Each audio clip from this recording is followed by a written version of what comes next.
VTV news ફરી એક વખત પ્રજાનું પ્રહરી સાબિત થયું છે। દેવભૂમિ દ્વારકા જિલ્લામાં વીટીવી ન્યૂઝના અહેવાલ બાદ તંત્ર જાગ્યું અને વર્ષો જૂની સમસ્યાનો અંત આવ્યો છે।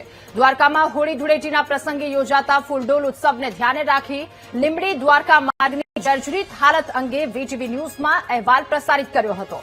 આ અહેવાલ બાદ તંત્ર સફાળું જાગ્યું અને બિસ્માર હાલતમાં લીંબડી દ્વારકા માર્ગનું નવીનીકરણ કરવાનું કામ શરૂ કરવામાં આવ્યું છે। મહત્વનું છે કે 50 કિલોમીટર લાંબા આ માર્ગ પર ઠેક ઠેકાણે ખાડાઓ હતા અને રસ્તો બિસ્માર હાલતમાં હતો। પરિણામે ફૂલડોલ ઉત્સવ માટે આ માર્ગેથી પગપાળા ચાલી આવતા યાત્રિકોને ભારે હાલાકી વેઠવી પડી રહી હતી। અકસ્માતોની સંખ્યા પણ વધતી હતી, જેને લઈ વીટીવી ન્યૂઝમાં અહેવાલ પ્રસારિત થતા તંત્ર દ્વારા રસ્તાનું સમારકામ શરૂ કરવામાં આવ્યું। ત્યારે સ્થાનિક લોકોએ પણ વીટીવીનો આભાર માન્યો હતો। વીટીવી ન્યૂઝ દ્વારા 2-4 દિવસ પહેલા આયાનો અહેવાલ લેવામાં આવ્યો હતો, રોડ જે ખરાબ હતો એનો, અને તે પછી તંત્ર જાગી અને તંત્ર દ્વારા જે આ કામ કરવામાં આવ્યું છે, ખૂબ સરસ કામ ચાલુ થઈ ગયું છે। અને આ રસ્તો દ્વારકા પદયાત્રીઓ જતા, અત્યારે હોળીનો તહેવાર આવે છે એટલે લાખો લોકો અહીંયાથી નીકળવાના છે અને એ રસ્તો બને છે। એ બદલ વીટીવી ન્યૂઝનો ખૂબ ખૂબ આભાર કે તમે આ અહેવાલ આપ્યો અને આ રસ્તાનું વહેલી તકે કામ ચાલુ થઈ ગયું છે।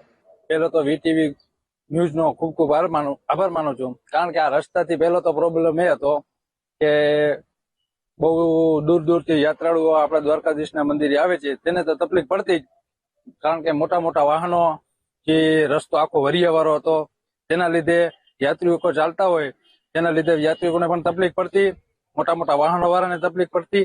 પણ હવે આ રસ્તો જો બનવાનું કામ ચાલુ થઈ ગયું છે, તેના લીધે ગામડાવાળાને તો ફાયદો થશે જ, પણ મોટા મોટા વાહનો છે કે આજુબાજુના ગામડા છે તેને પણ આ રોડનો ખૂબ ફાયદો થશે।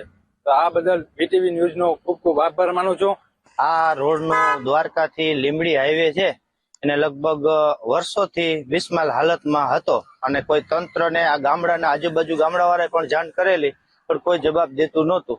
આ વીટીવી વાળાએ આખા સ્ટાફનો આભાર અમે માનીએ છીએ કે આ લોકોએ રિપોર્ટ કર્યો અને તાત્કાલિક કામ ચાલુ થયું, કારણ કે આ રસ્તો વાહનો વાળાનો તો છે, પણ યાત્રિક દ્વારકાધીશ જેટલા પગપાળા આવે છે એ એટલા અહીંયા પરેશાન થતા કે મને ખબર છે કે કોઈ ગાડીઓ વાળાનો પરેશાની, બજારાને કોઈ પંચર પડે, આ તે હોય, રસ્તામાં હાલવા ચાલવાની તકલીફ પડે।